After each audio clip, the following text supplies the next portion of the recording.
तो दोस्तों ऑस्ट्रेलिया के साथ न्यूक्लियर पावर सबमरीनों के डील को करने के बाद अब ब्रिटेन को मिला और एक बड़ा सक्सेस। दोस्तों ये सक्सेस आया है जापान के तरफ से। रिपोर्टों के मुताबिक बताया जा रहा है कि जापान अब यूनाइटेड किंगडम के तरफ से आगे बढ़ाए जाने वाले टेम्पेस्ट प्रोग्राम में एक भागीदार बनेगा। तो दोस्तों यहाँ पे अब बड़ा सवाल ये है कि जापान के द्वारा भी एक 6th जनरेशन के फाइटर एयरक्राफ्ट के प्रोजेक्ट को आगे बढ़ाया जा रहा था, तो अब उस प्रोजेक्ट का होगा क्या, और अगर जापान टेम्पेस्ट के साथ आगे बढ़ रहा है तो ऐसा अचानक क्या हुआ कि जापान को इतना बड़ा डिसीजन लेना पड़ा। और दोस्तों आज के इस वीडियो में मैं आप लोगों को इन्हीं सवालों का जवाब दूंगा और साथ में ये भी बताऊंगा कि इससे जापान को फायदा होगा या नुकसान। तो डिटेल में इस विषय के बारे में जानने के लिए वीडियो के आखिर तक बने रहिए और चैनल को सब्सक्राइब और वीडियो को लाइक जरूर कीजिए। तो दोस्तों हाल ही के यूरेशियन टाइम्स के एक रिपोर्ट में खुलासा किया गया है कि अमेरिका के एरोस्पेस जाइंट लॉकहीड मार्टिन और नॉर्थलिप जैसे कंपनियों के साथ आगे बढ़ने के बाद अब टोक्यो के द्वारा यूके के द्वारा नेतृत्व किए जाने वाले टेम्पेस्ट प्रोग्राम में भागीदारी निभाया जाएगा, जो कि एक 6th जनरेशन के फाइटर एयरक्राफ्ट का प्रोजेक्ट है। दोस्तों रिपोर्ट में यह भी बताया जा रहा है कि जापान का इस तरीके का डिसीजन लेने के पीछे असल कारण है सनकाकू आइलैंड को लेकर चाइना के साथ बढ़ता हुआ टेंशन। ऐसे टेंशन के दरमियान अब जापान अपने 6th जनरेशन के फाइटर एयरक्राफ्टों के कॉन्सेप्ट को और तेज गति से आगे बढ़ाना चाहता है और इसके लिए जापान के द्वारा एक अन्य रास्ता को अपनाया जा रहा है और ये रास्ता है यूनाइटेड किंगडम। दोस्तों करीबन एक साल पहले जापान के डिफेंस मिनिस्ट्री के द्वारा जापान के मित्सुबिशी हेवी इंडस्ट्री को फ्यूचर जनरेशन के फाइटर एयरक्राफ्ट मतलब F3 एयरक्राफ्टों को डेवलप करने के लिए चुना गया था। रिपोर्टों के मुताबिक F3 एयरक्राफ्ट का प्रोजेक्ट का लागत करीबन $40 बिलियन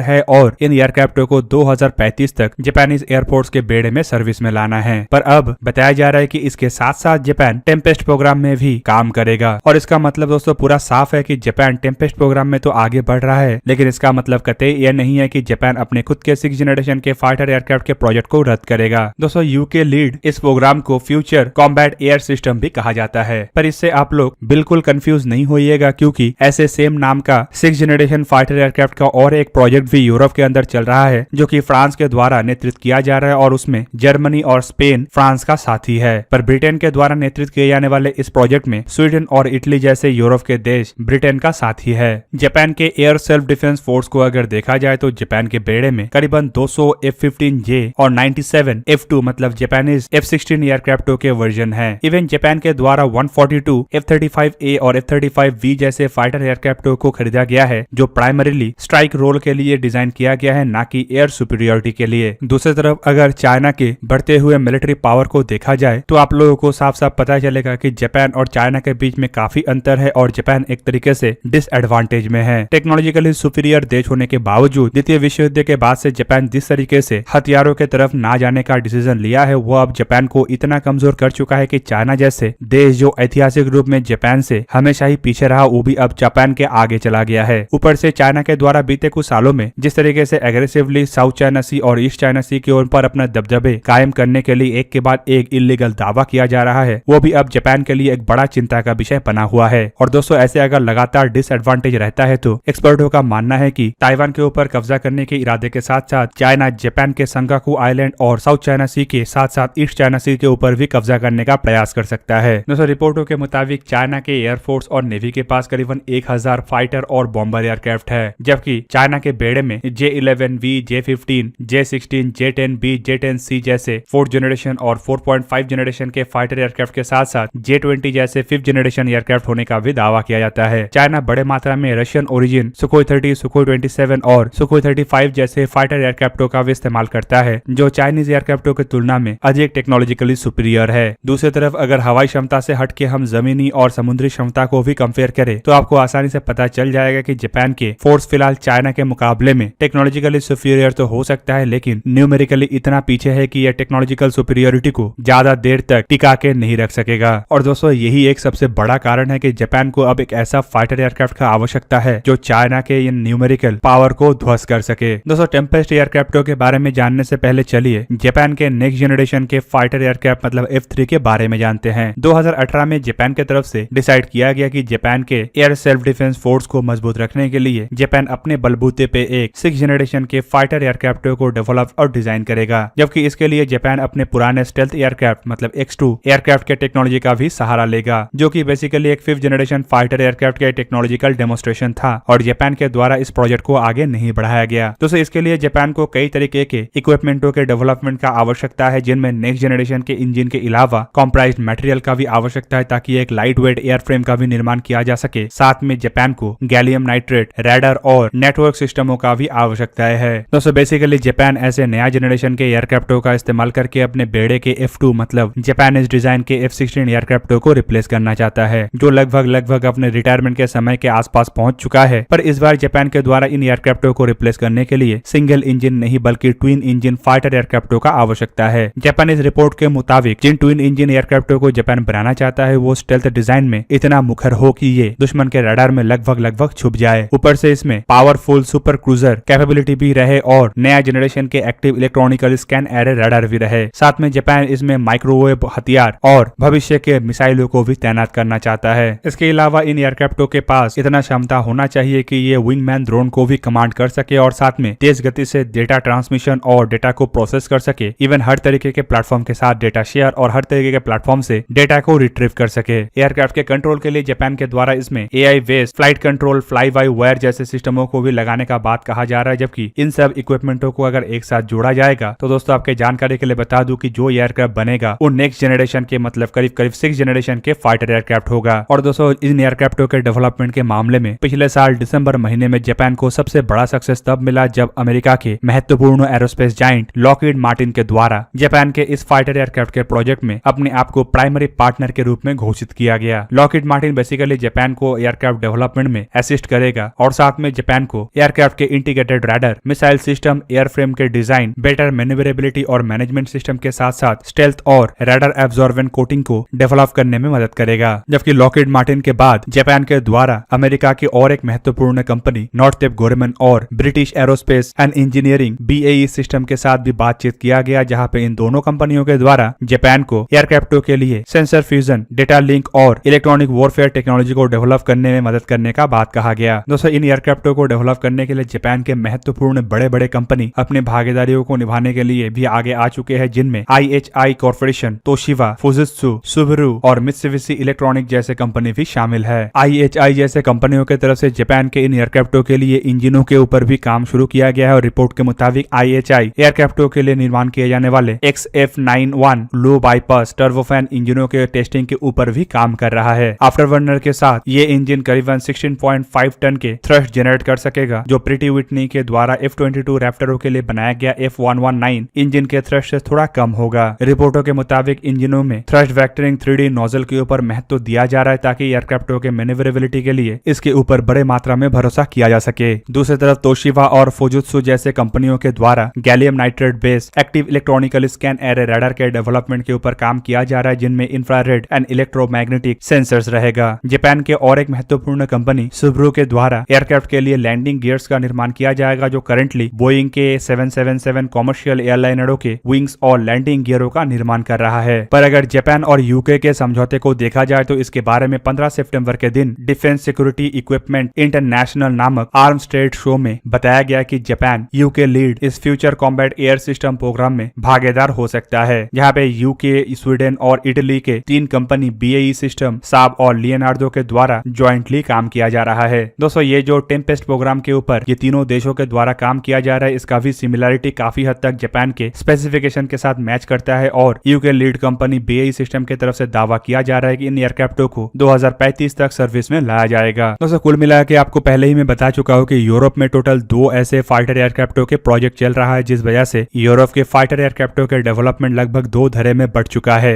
यूरोप के महत्वपूर्ण कंपनी जो पहले कभी एक साथ मिलकर काम कर रहा था, वो अब 2 धरे में बढ़ के अलग अलग तरीके से एयरक्राफ्टों का डेवलपमेंट कर रहा है। ऐसे में ब्रिटेन फ्रेंच लीड एयरक्राफ्ट के प्रोजेक्ट से अपने आप को आगे रखने के चक्कर में कई सारे देशों के साथ समझौता करने पे भी आगे बढ़ रहा है, जिनमें कई बार ऐसे भी खबर आ चुका है कि ब्रिटेन भारत को भी इसमें पार्टनर बनाना चाहता है। बेसिकली भारत एक ऐसा देश है जो बड़े मात्रा में ऐसे एयरक्राफ्टों को खरीद सकता है और ब्रिटेन के ऐसे प्रोग्राम में बड़े फंडिंग भी कर सकता है। कुल मिला के भारत के कैपेसिटी को देखते हुए ब्रिटेन इस प्रोग्राम में भारत को इसीलिए चाहता है क्योंकि भारत एक बड़े मात्रा के फंडिंग भी कर सकेगा और एयरक्राफ्टों के डेवलपमेंट के बाद बड़े मात्रा में एयरक्राफ्टों को खरीद के ब्रिटेन को नुकसान से बाहर भी रख सकेगा। पर दोस्तों भारत की तरफ से कभी भी ब्रिटेन के इस तरीके के ऑफर को लेकर जवाब नहीं दिया गया, लेकिन इस बार जापान जुड़ने के बाद अलग अलग तरीके के सवाल भी आ रहा है। यहाँ पे सबसे बड़ा सवाल यह है कि जापान को इस प्रोजेक्ट में जोड़ने के बाद सबसे बड़ा फायदा किसको होगा, मतलब जापान को फायदा बड़ा मिलेगा या फिर ब्रिटेन को। तो दोस्तों आपके जानकारी के लिए बता दूं कि जापान फिलहाल एयरक्राफ्टों के डेवलपमेंट में मुशक्कत कर रहा है और जापान को अमेरिका और ब्रिटेन दोनों दोनों देशों का ही मदद का आवश्यकता है। मतलब यहाँ पे अगर जापान टेम्पेस्ट प्रोग्राम में जुड़ता है तो जापान अपने कुछ पैसा खर्चा करके टेम्पेस्ट प्रोग्राम से टेक्नोलॉजी को भी हासिल कर सकेगा, जिसके बदौलत जापान अपने खुद के 6th जनरेशन फाइटर एयरक्राफ्टों को आसानी से डेवलप कर सकेगा। दूसरी तरफ इस प्रोजेक्ट में जापान जुड़ने से ब्रिटेन को जापानीज कंपनियों से भी मदद मिलेगा और साथ में ब्रिटेन जो एयरक्राफ्टों के डेवलपमेंट के फंडिंग के शॉर्टेज से गुजर रहा है उससे भी अपने आप को उभार पाएगा। कुल मिला के जापान और ब्रिटेन के ये गठबंधन दोनों के लिए ही फायदेमंद है और आने वाले समय में दोनों ही टेम्पेस्ट प्रोग्राम से बड़ा फायदा हासिल कर सकते हैं। तो दोस्तों यह था आज का वीडियो। अगर आपको वीडियो अच्छा लगा तो लाइक कीजिए और मेरे चैनल को सब्सक्राइब कीजिए और साथ में बना हुआ बेल आइकन को ही प्रेस कर दीजिए ताकि आप मेरा वीडियो देख पाए सबसे पहले। जय हिंद।